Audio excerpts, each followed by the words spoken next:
ഈ ഡിസംബർ മാസത്തെ ഹീറോ എന്ന് പറയുന്നത് അമ്മ തന്നെയാണ്. എനിക്ക് പട്ടം കിട്ടിയത് 23-ാം തീയതിയാണ്, ഡിസംബർ മാസം.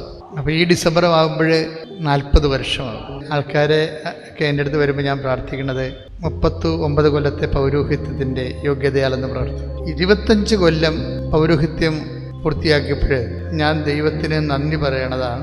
എന്തിനാണ് നന്ദി പറയണത്? പൗരോഹിത്യത്തിനല്ല നന്ദി പറയണത്. ഞാൻ ആദ്യമായിട്ട് നന്ദി പറയണത് ഒരു കത്തോലിക്ക കുടുംബത്തിലെ ജനിക്കാൻ ദൈവം അനുവദിച്ചതിന്.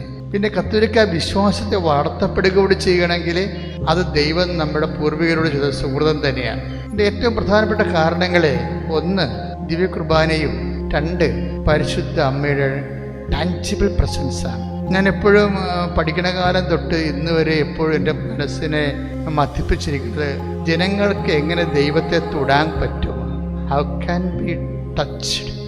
ദൈവത്തെ എങ്ങനെ, എൻ്റെ അന്വേഷണവും പ്രാർത്ഥനയും എല്ലാം ഈ കാര്യമായിരുന്നു. എൻ്റെ ദൈവാനുഭവം എന്താണെന്ന് ചോദിച്ചാൽ ഞാൻ ഉടനെ പറയും അത് ദിവ്യകുർബാനയുടെ അനുഭവവും പിന്നെ മരിയൻ എക്സ്പീരിയൻസ് ആണെന്ന്. ദൈവാനുഭവം is equal to Marian experience.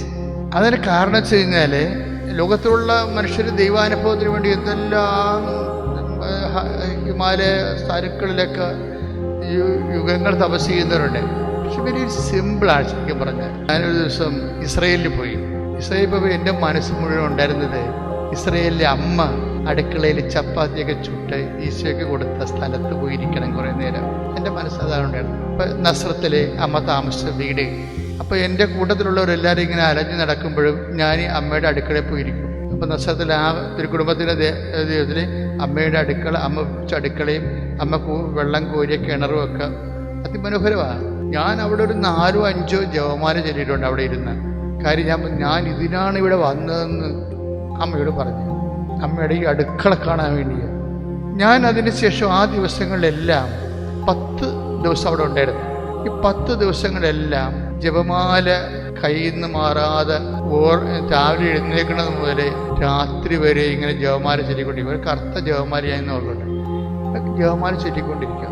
ആൾക്കാരിങ്ങനെ ഓരോ കാര്യങ്ങളെ ചൂണ്ടിക്കാണിക്കെങ്കിലും കർത്താവ് നടന്ന സ്ഥലങ്ങൾ വരുമ്പോൾ ഞാൻ മുട്ടി നിൽക്കും. കർത്താവിനെ വിസ്തരിച്ച സ്ഥലങ്ങൾ. യെശുവിന് കുർബാന ചൊല്ലിയപ്പോൾ എൻ്റെ കൂടെ അടുത്ത് പയ്യപ്പള്ളി അച്ഛൻ കുർബാന കൊടുക്കാൻ വേണ്ടി ആൾക്കാരുടെ ഇടയിലേക്ക് പോയപ്പോൾ ഞാൻ പോയില്ല. പോകാതെ ആ കർത്താവ് മുട്ടുകുത്തിയ ആ സ്ഥലം അവിടെ വലിയ പിച്ചുള്ള വെയിൽ കൊണ്ട് കെട്ടിയിട്ടുണ്ട്.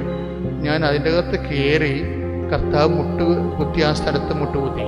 ആ മുട്ടുകുത്തിയിട്ട് ഞാൻ കർത്താവിനോട് പറഞ്ഞു, എന്നെ ശക്തിപ്പെടുത്തണം, ഇക്കാലങ്ങളിൽ നിൻ്റെ ജോലി ചെയ്യണത് വേണ്ടി എന്നെ ശക്തിപ്പെടുത്തണം.